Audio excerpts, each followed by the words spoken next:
अस्सलाम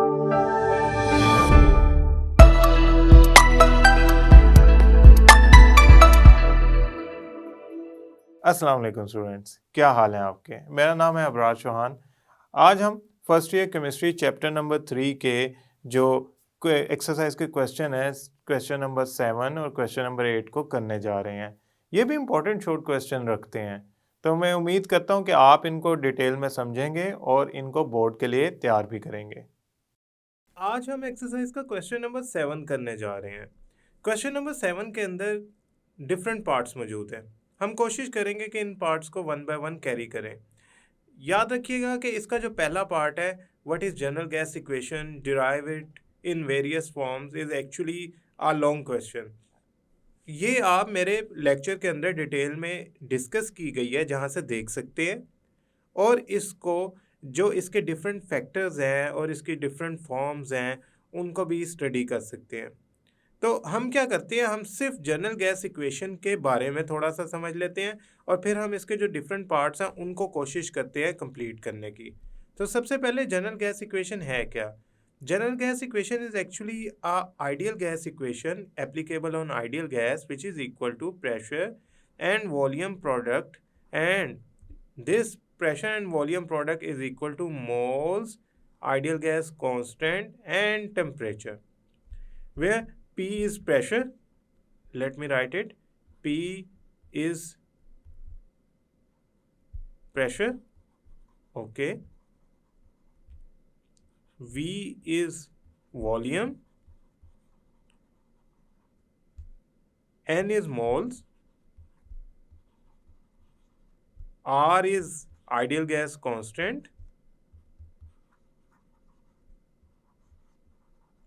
याद रखिएगा ये जो इक्वेशन है, इसमें जितने भी ये आप डिफरेंट वेरिएबल्स देख रहे हैं, ये सारे इनकॉर्पोरेट हो जाते हैं। यानी कि ये एवोगैड्रोस लॉ, चार्ल्स लॉ और बॉयल्स लॉ, ABC तीनों लॉज को मिलाकर बनाई गई है। और तीसरा जो लास्ट फैक्टर है, this is T which is actually is temperature. अब यहाँ पे एक बात बहुत ज़रूरी है समझने वाली, टेम्परेचर तो केल्विन स्केल में ही होगा। प्रेशर एंड वॉल्यूम की यूनिट्स कुछ भी हो सकते हैं। They could be meter cube for volume, it could be DM cube for volume. Pressure के लिए न्यूटन पर मीटर स्क्वायर भी हो सकता है, प्रेशर के लिए पास्कल भी हो सकता है, प्रेशर के लिए ATM भी हो सकता है। इनके जो यूनिट्स होंगे ना, वो डिक्टेट करेंगे कि R की कौन सी वैल्यू यूज़ होनी है। मोल्स के तो यूनिट होते ही मोल है। फॉर एग्जाम्पल आप प्रेशर लेते हैं ATM और वॉल्यूम लेते हैं DM क्यूब। तो हमने जो आइडियल गैस कांस्टेंट की लेक्चर के अंदर डिफरेंट वैल्यूज ड्राइव की थी, उसमें हमने for ATM, DM cube, mole और केल्विन के लिए जो R की वैल्यू ड्राइव की थी, that was 0.0821 ATM DM cube पर मोल पर kelvin. So you need to be cautious कि अगर आपके पास unit of pressure and volume कुछ और है तो R की वैल्यू चेंज हो जाएगी, तब R की ये वाली वैल्यू नहीं लगेगी। So this is actually ideal gas equation या जनरल गैस इक्वेशन, और इसकी डेरिवेशन और डिटेल्स जो है वो हम ऑलरेडी डिस्कस कर चुके हैं लेक्चर के अंदर। तो हम बढ़ते हैं अगले क्वेश्चन के इस क्वेश्चन के अगले पार्ट की तरफ। Now the part B states, can we determine the molecular mass of unknown gas. क्या हम मॉलिक्यूलर मास यानी कि capital M molecular mass determine कर सकते हैं, फाइंड कर सकते हैं। कब? जब हमें प्रेशर, टेम्परेचर, वॉल्यूम और मास ऑफ गैस पता हो। मॉलिक्यूलर मास फाइंड करने के लिए आपको ये जनरल गैस इक्वेशन ही यूज़ करनी पड़ेगी, लेकिन इसको मॉडिफाई करना पड़ेगा। इसको मॉडिफाई कैसे करेंगे? सबसे पहले हम जनरल गैस इक्वेशन लिखते हैं, pressure volume is equal two moles R into T। अब हम सब जानते हैं कि जो मोल्स होते हैं N, वो इक्वल होते हैं मास ओवर मोलर मास। मैं ऐसा करता हूँ, मास को स्मॉल m से लिख देता हूँ, मोलर मास को कैपिटल M से लिख देता हूँ, तो ये आ गया N। नाउ अगर ये वाली वैल्यू में इनपुट कर दूँ इस इक्वेशन के अंदर तो क्या होगा, मेरे पास बनेगी इक्वेशन का n वाला हिस्सा बन जाएगा m ओवर कैपिटल M और बाकी हिस्सा RT और यहाँ पे आ गया PV। अब मैं क्या करता हूँ, ये जो कैपिटल M है इसको इक्वेशन के दूसरी तरफ ले जाता हूँ और बाकी सारे वेरिएबल्स को एक तरफ ले जाता हूँ, including R as a constant, वो एक तरफ पहले से ही मौजूद है। तो मेरे पास जो नई इक्वेशन बनेगी वो बनेगी M is equal to small m RT over PV. Now using this equation which is derived from ideal gas equation, हम क्या फाइंड कर सकते हैं, molecular mass of any gas. ये आप यूज करेंगे to find molecular mass of any gas which is required. तो B के अंदर आपने ये थोड़ी सी डेरिवेशन करनी है और बता देना है कि इस तरह हम मॉलिक्यूलर मास फाइंड कर सकते हैं। अब अगर मैं इस स्टेटमेंट को दोबारा पढूं तो मेरे लिए बहुत आसानी हो जाएगी इस बात को समझना जो स्टेटमेंट में पूछी गई थी। देखें, उन्होंने स्टेटमेंट में कहा था प्रेशर एंड टेम्परेचर गिवन हो। ये देखें, प्रेशर और टेम्परेचर गिवन हो, वॉल्यूम भी गिवन हो, ओके, ये वॉल्यूम भी गिवन है, मास ऑफ गैस भी गिवन हो, ओके। जिन पे मैंने डॉट लगाया वो सारे फैक्टर्स जो हैं गिवन हो। आर की तो वैल्यू हमें पहले से ही पता होती है, it is a constant, ideal gas constant, और इसकी डिफरेंट प्रेशर एंड वॉल्यूम के यूनिट्स के साथ जो डिफरेंट वैल्यूज़ हैं वो हमने बड़ी आसानी से याद की हुई हैं। तो आर की वैल्यू भी पता लग सकती है। तो if we know all these values we can easily find molecular mass of any gas. Now he is asking कि how do you justify from general gas equation, यानी कि ये वाली गैस इक्वेशन हम यूज़ करते कैसे बता सकते हैं कि डेंसिटी ऑफ गैस जो है उस पर असर होता है टेम्परेचर का एंड प्रेशर का। वो ये बता रहे हैं, एग्जैक्ट जो स्टेटमेंट है कि that increase in temperature, temperature बढ़ाने पे, या डिक्रीज ऑफ प्रेशर, प्रेशर कम करने पे डिक्रीज ऑफ डेंसिटी होती है, डेंसिटी कम हो जाती है। सबसे पहले तो हमें इस इक्वेशन से डेंसिटी का फार्मूला निकालना पड़ेगा, और अगर तो वो फार्मूला मेरी इस स्टेटमेंट में पूरा उतरा तो मेरे लिए बड़ी आसानी हो जाएगी उसको जस्टिफाई करना। तो मैं सबसे पहले इस इक्वेशन के अंदर डेंसिटी का फार्मूला बनाने की कोशिश करता हूँ। डेंसिटी होती क्या है, density is equal to mass per unit volume, D is equal to mass per unit volume. अब आप सोच रहे होंगे सर वॉल्यूम तो अवेलेबल है, मास कहाँ से आएगा? तो स्टूडेंट्स अभी हमने पढ़ा है moles is equal to mass over molar mass. Now this is first, this is second equation जो हम यूज करने जा रहे हैं ताकि हम इस जनरल गैस इक्वेशन को कन्वर्ट कर लें डेंसिटी इक्वेशन के अंदर। तो हम ऐसा करते हैं, ये जो हमारी ये दो वैल्यूज़ हैं इसे कह देते हैं हम इक्वेशन ए, इसे कह देते हैं इक्वेशन बी। सबसे पहले मैं ऐसा करता हूँ, मोल्स की जगह यूज़ करता हूँ use equation B to write value या equation of moles in terms of mass। तो मैं यहाँ पे लिखता हूँ PV is equal to, N की जगह मैं लिखता हूँ mass over molar mass RT। अब आप फौरन देख के कहेंगे कि mass तो आ गया है, ये मोलर mass किसी तरह जो नीचे भी हमने ग्रीन कलर का सर्कल किया है ये इधर चला जाए और जो वॉल्यूम की वैल्यू है वो मोलर मास की जगह आ जाए, तो ये m ओवर v बन जाएगा और हमारी डेंसिटी की वैल्यू आ जाएगी। तो हम ऐसा ही करते हैं, हम प्रेशर इधर रहने देते हैं, मोलर मास को यहाँ से उठा के दूसरी तरफ ले जाते हैं, RT भी दूसरी तरफ ले जाते हैं। अब हमारे पास आ गया मास और नीचे हमारे पास ये जो वॉल्यूम है रेड कलर का ये आ गया। अब ये मैंने डिफरेंट कलर इसलिए मेंटेन किए रखे हैं ताकि आपको आइडिया हो जाए कि जो वेरिएबल इक्वेशन के एक साइड पे मल्टीप्लाई हो रहे थे RT, वो इक्वेशन के दूसरी तरफ डिवाइड हो गया एंड P अपनी जगह पे मेंटेन रहा है और मास के नीचे वॉल्यूम आ गया है। अब मैं क्या करता हूँ, ये जो मेरे पास मास पर यूनिट वॉल्यूम की इक्वेशन बन गई है इसको मैं डेंसिटी के बराबर लिख लेता हूँ। तो मेरे पास डेंसिटी आ गई is equal to PM over RT। अब ये इक्वेशन क्या शो कर रही है, ये इक्वेशन तो शो कर रही है कि आपके पास जो डेंसिटी है, जो हमारे पास डेंसिटी है, that is directly proportional to pressure and density is inversely proportional to temperature. इसका मतलब पता है क्या है? इसका मतलब ये है कि अगर आप प्रेशर बढ़ाएंगे तो डेंसिटी बढ़ जाएगी, अगर आप प्रेशर कम करेंगे तो डेंसिटी क्या हो जाएगी? कम हो जाएगी। ये तो बड़ी आसान सी बात है। आप प्रेशर बढ़ाएंगे, मॉलिक्यूल्स एक दूसरे के करीब आ जाएंगे, जिससे वॉल्यूम कम हो जाएगा, और वॉल्यूम कम होने से डेंसिटी बढ़ जाएगी। टेम्परेचर अगर हम बढ़ाते हैं तो मॉलिक्यूल एक दूसरे से दूर दूर चले जाते हैं, जिससे होता यूँ है कि उस ख़ास एरिए का जो अंदर मॉलिक्यूल्स होते हैं वो एक्सपेंशन की तरफ जाते हैं, जिससे वॉल्यूम इंक्रीज़ कर जाता है। तो टेम्परेचर बढ़ाने से वॉल्यूम इंक्रीज़ करेगा, डेंसिटी डिक्रीज़ कर जाएगी। अब यही तो उन्होंने मुझसे पूछा था। उन्होंने कहा था कि अगर मैं टेम्परेचर इंक्रीज़ कर दूं तो डेंसिटी को क्या होगा? अब टेम्परेचर डेंसिटी के इन्वर्सली प्रोपोर्शनल है, तो density should decrease. Okay, first is verified. Second, अगर मैं प्रेशर बढ़ाता हूँ तो डेंसिटी को क्या होगा? Density and pressure are directly proportional, तो ये डेंसिटी जो है इंक्रीज कर जाएगी। अगर मैं प्रेशर डिक्रीज कर देता हूँ, से मैं स्टेटमेंट ऑफ बुक को ही फॉलो करता हूँ, मैं प्रेशर डिक्रीज करता हूँ तो डेंसिटी भी डिक्रीज हो जाएगी।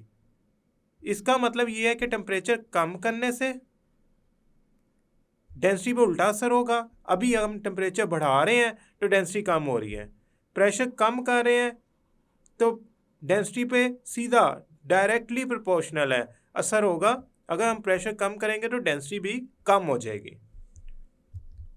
Okay students, now we are going to complete part D. इसके अंदर ना वो हमसे पूछ रहे हैं कि गैसेस की जो डेंसिटीज होती हैं उसके लिए हम यूज़ करते हैं यूनिट ग्राम पर डीएम क्यूब। ग्राम पर डीएम क्यूब वो यूनिट्स हैं जो गैस की डेंसिटी को मेंशन करने के लिए यूज़ करते हैं। हालांकि ग्राम पर सीएम क्यूब के यूनिट्स भी यूज़ किए जा सकते हैं मेंशन करने के लिए गैस की डेंसिटी, लेकिन आखिर ऐसी क्या वजह है कि हम गैसेस की जो डेंसिटी है उसको मेंशन करने के लिए स्पेशली ग्राम पर डीएम क्यूब ही यूज़ करते हैं। मसलन अगर मैंने सॉलिड या लिक्विड की डेंसिटी लिखनी हो तो उसके लिए मैं यूनिट यूज़ करूँगा ग्राम पर सीएम क्यूब, जबकि मैं अगर गैस के लिए लिखने जाऊँ तो ग्राम पर डीएम क्यूब में मैं लिखूँगा डेंसिटी, में ग्राम पर सीएम क्यूब में नहीं लिखूँगा। आखिर क्या वजह है? देखिए, पहली बात तो ये है कि डेंसिटी है क्या। Density is equal to mass per unit volume. अब जब मैस होता है गैसेस का एक ख़ास वॉल्यूम में, वो बहुत कम होता है, बहुत कम होता है, और गैस अपने मैस के मुकाबले में बहुत ज़्यादा वॉल्यूम ऑक्यूपाई करती हैं। फॉर एग्जांपल गैस का मैस है 1 ग्राम, तो जो वो वॉल्यूम ऑक्यूपाई करेगी वो होगा 100,000 सीएम क्यूब। तो मैं जो इसका आंसर लिखने बैठूंगा तो वो आएगा 0.00001 ग्राम पर सीएम क्यूब। ये बहुत छोटा आंसर है। ये अगर हम इक्वेशंस में यूज़ करेंगे तो हमारी जो वैल्यूज़ हैं वो सिग्निफिकेंट नहीं आ पाएंगी, और हमारी कैलकुलेशन अगर कहीं भी राउंड ऑफ हो गई तो उससे हो सकता है कि हमारा जो रिजल्ट है वो डिस्टर्ब हो जाए। गैसेस की वैल्यू ग्राम पर सीएम क्यूब में बहुत छोटी आती है, और इतनी छोटी वैल्यू जो है वो फिजिबल नहीं है, इस्तेमाल करने के काबिल नहीं है इक्वेशंस के अंदर। अगर मैं for example density of methane लूँ, डेंसिटी ऑफ मीथेन अगर मैं स्टडी करूँ एट 0 डिग्री 1 atm, तो वो आती है ग्राम पर डीएम क्यूब के अंदर 0.71 ग्राम पर डीएम क्यूब। और अगर यही वैल्यू मैं ग्राम पर सीएम क्यूब में लिखना चाहूँ तो वो आएगी 7.1 10⁻⁴ ग्राम पर सीएम क्यूब। अब आप खुद सोचें कि ये जो वैल्यू है, यानी कि 0. अब 4 टाइम्स आगे कर लें, 1 2 3 4, यानी कि 0.00071 ग्राम पर सीएम क्यूब वैल्यू। अब आपसे कोई कहे कि आपके लिए ज़्यादा आसान, फिजिबल और रैशनल क्या है वैल्यू यूज़ करना, तो आप कहेंगे वो ग्राम पर डीएम क्यूब है। ये तो इंतहाई छोटी वैल्यू है, और अगर मैं इनको इक्वेशंस में यूज़ करता हूँ तो वेरी डिफ़िकल्ट होगा एक्सप्रेस करना, क्योंकि ये बहुत छोटी वैल्यू है। तो हम क्या करते हैं, जो गैसेस के लिए डेंसिटी का यूनिट यूज़ करते हैं, डेट इज़ ग्राम पर डीएम क्यूब। क्यों? गैस का एक ख़ास मैस जो होता है वो बहुत ज़्यादा वॉल्यूम ऑक्यूपाई करता है। अगर हम उसे सीएम क्यूब्स में लिखने बैठते हैं तो वो बहुत छोटी वैल्यू देता है, जिससे हमारे लिए वो फिजिबल नहीं रहता इस्तेमाल करना। इसलिए हम क्या करते हैं, जो गैसेस की डेंसिटी होती है उसकी ग्राम पर सीएम क्यूब में बहुत छोटी वैल्यू होने की वजह से यूज़ नहीं करना चाहते, हम उसे ग्राम पर डीएम क्यूब में यूज़ करते हैं, जो एक रैशनल किस्म की वैल्यू आती है, जो कि यूजेबल होती है, 1 या 2 डेसिमल प्लेसेस तक होती है। ओके स्टूडेंट्स, अब क्वेश्चन नंबर 8 के अंदर वो हमसे पूछना चाह रहे हैं कि आर के डिफरेंट यूनिट्स लिखें।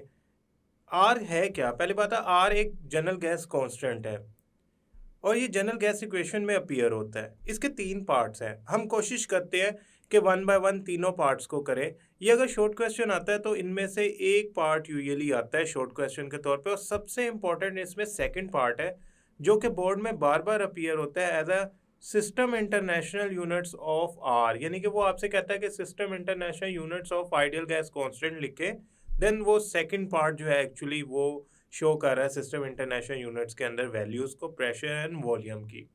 तो हम क्या करते हैं, हम जो आइडियल गैस कांस्टेंट है ना, सबसे पहले तो वो देखते हैं अपीयर कहाँ होता है। It appears in general gas equation, PV is equal to N R T. Students, यहाँ पे अगर मैं आर को एक्सट्रैक्ट करना चाहूँ तो मेरे पास यहाँ पे आएगा आर एक तरफ और P V over N T. ये मेरी इक्वेशन दोबारा असेंबल की तो R is equal to P V over N T आ गया। इसको मैं यूँ लिख लेता हूँ, ऐसा करता हूँ, R is equal to P V over N T, ताकि मेरे लिए आसानी हो वैल्यू इनपुट करने की ऑन राइट साइड, तो मेरे पास ये आंसर आते रहे। अब मैंने यूनिट्स फाइंड करने हैं इनके, तो मैंने यूनिट्स फाइंड करने के लिए मुझे 1 बाय 1 इधर प्रेशर, वॉल्यूम, मोल्स और टेम्परेचर के यूनिट इनपुट करने पड़ेंगे। मोल्स के यूनिट तो मोल ही होते हैं, टेम्परेचर के यूनिट तो केल्विन होते हैं। सिर्फ प्रेशर एंड वॉल्यूम के ऐसे यूनिट्स हैं जो डिस्टर्बेंस करते हैं, जो रिजल्ट डिफरेंट लाएंगे if we change the units. तो हम ऐसा करते हैं, 1 by 1 part A, part B, part C करते हैं और देखते हैं कि हमारा आंसर क्या आता है। पार्ट ए के अंदर हमारे पास जो प्रेशर के यूनिट गिवन है डेट इज एटीएम, वॉल्यूम की जो यूनिट गिवन है डेट इज डीएम क्यूब। तो अब अगर हम ये वाली इक्वेशन, इसको मैं कहता हूँ इक्वेशन ए, इसको यूज करूं तो हम देखते हैं कि हमारे पास यूनिट क्या आएंगे। R is equal to P V over N T, pressure is in ATM, volume is in DM cube, N is mole, के टेम्परेचर की जगह मैं लिख दूंगा के केल्विन, क्योंकि हमने ये एक सिंपल सी बात समझ लेनी है कि चूंकि ये जनरल गैस इक्वेशन है और जनरल गैस इक्वेशन के अंदर चार्ल्स लॉ जो है वो इनकॉर्पोरेट हुआ है, तो वो चलता ही केल्विन स्केल पे है, वेरीफाई ही केल्विन स्केल पे होता है। So the answer of units should become ATM DM cube पर मोल पर केल्विन। अब इसका पार्ट बी करते हैं। पार्ट बी इंपॉर्टेंट है ऐसा यूनिट्स के अंदर, जो प्रेशर के यूनिट्स हैं और वॉल्यूम के वो गिवन है newton per meter square pascal के अंदर। पास्कल होता है और मीटर क्यूब इट्स आल्सो ऐसा यूनिट, तो मैं यहाँ पे लिख देता हूँ। प्रेशर अब हमारे पास गिवन है न्यूटन पर मीटर स्क्वायर और वॉल्यूम गिवन है मीटर क्यूब। तो मैं ऐसा करता हूँ, ये वैल्यू लेता हूँ, R is equal to P V over N T,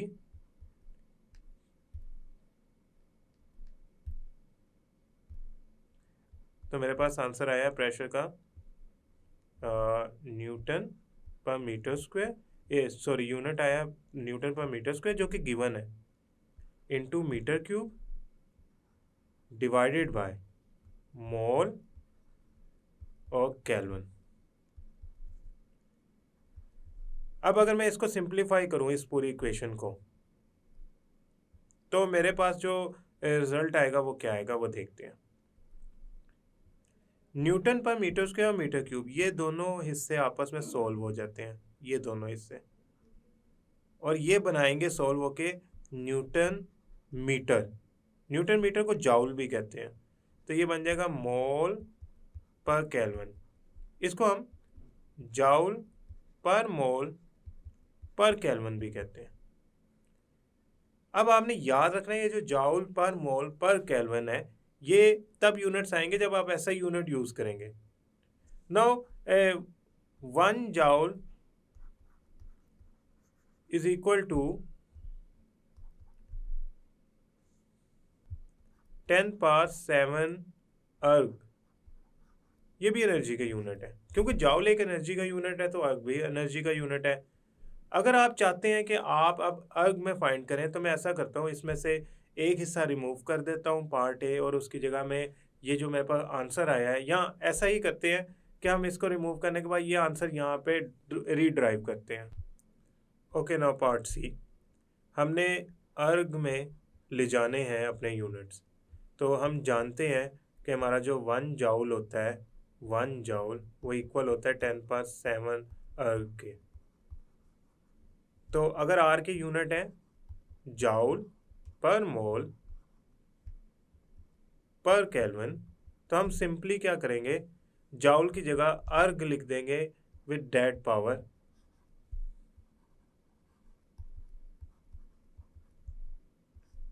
10 power 7।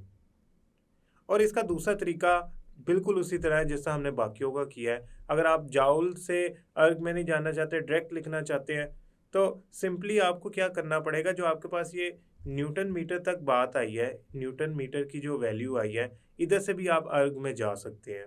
लेकिन समहाउ ये 10 पावर 7 अर्ग इज इक्वल टू 1 जाउल होता है, वो अगर आप उसकी जगह इनपुट कर देंगे तो आपका ये यूनिट बन जाएगा इन टर्म्स ऑफ अर्ग पर मोल पर केल्विन, अगर आप 1 जाउल लेते हैं। ओके स्टूडेंट्स, ये एक इम्पॉर्टेंट शॉर्ट क्वेश्चन है। जैसा कि मैं बता चुका हूँ, बी और सी पार्ट ज़रूर कीजिएगा। और ये एक एमसीक्यू भी बन सकता है कि 1 जाउल कितने अर्ग के इक्वल है, और ये अर्ग जो है वो किस चीज़ का यूनिट है। डेफिनेटली एनर्जी का यूनिट है, क्योंकि ये जाउल्स के इक्वलेंट है। लिहाजा आपने इसको एक दफ़ा प्रैक्टिस कर लेना है ताकि आपकी गलती ना निकले। स्टूडेंट्स, इनको भी अटेम्प्ट करने का तरीका वही है, आपने लॉजिक, रीज़न, फैक्ट्स के ज़रिए किसी शॉर्ट क्वेश्चन को एक्सप्लेन करना होता है, उसको एनालिटिकली अटेम्प्ट करना होता है। आप इनको विदाउट लॉजिक या रीज़न एक्सप्लेन नहीं कर सकते, क्योंकि ये ऐसे क्वेश्चंस होते हैं जिसमें आप बिहेवियर ऑफ गैसेस को डिस्कस करते हैं। मैं उम्मीद करता हूँ ये लेक्चर आपको समझ आया होगा। नेक्स्ट लेक्चर तक के लिए अल्लाह हाफिज़।